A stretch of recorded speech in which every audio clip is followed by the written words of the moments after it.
Quel contenu dans les ERP générés par URBS? On va voir ça tout de suite. Nos ERP combinent le contenu réglementaire obligatoire et des données enrichies pour une information complète sur chaque bien immobilier. Voyons comment cela se présente. Les ERP produits par URBS se subdivisent en plusieurs sections. La première reprend des informations usuelles identifiant le bien. Vous avez donc l'adresse, la référence cadastrale, les attitudes longitudes, le vendeur, l'acquéreur, la date de réalisation et la date de fin de validité de l'ERP. Nous faisons ensuite une synthèse des différents risques, le séisme, le radon, mouvement de terrain, inondation, obligation légale de débroussaillement, plan d'exposition au bruit, retrait-gonflement des argiles et les ICPE. Ces risques sont ensuite détaillés, nous avons la nature du risque, par exemple les feux de forêt, les mouvements de terrain, les cavités souterraines, les tassements différentiels, les risques argiles, ou encore le risque industriel. Pour chacun des plans, nous récupérons leur date d'approbation, et bien entendu ces champs sont modifiables.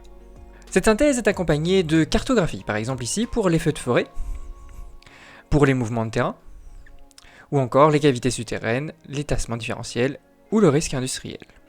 A noter que pour les PPRN, plans de prévention des risques naturels, l'information est récupérée en temps réel, ce qui constitue une plus-value par rapport à des applications telles que GeoRisk qui ne sont pas toujours à jour. Les PPRN que nous vous proposons dans les ERP sont donc parfaitement actualisés. Après les différents risques, nous reprenons le formulaire usuel dont le contenu est basé sur les CERFA officiels. La mise en page est légèrement différente pour plus de clarté dans la présentation des informations. Celles-ci sont cependant identiques aux documents officiels. Le formulaire se décompose en deux parties avec l'état des risques et pollution, avec toutes les rubriques nécessaires pour établir cet état des risques et pollution, et ensuite un formulaire établissant l'état des nuisances sonores et aériennes. Là encore, le modèle est repris des documents officiels et est légèrement adapté pour plus de clarté dans l'information. Suivent ensuite différentes listes. La première présente l'ensemble des déclarations de sinistres indemnisés.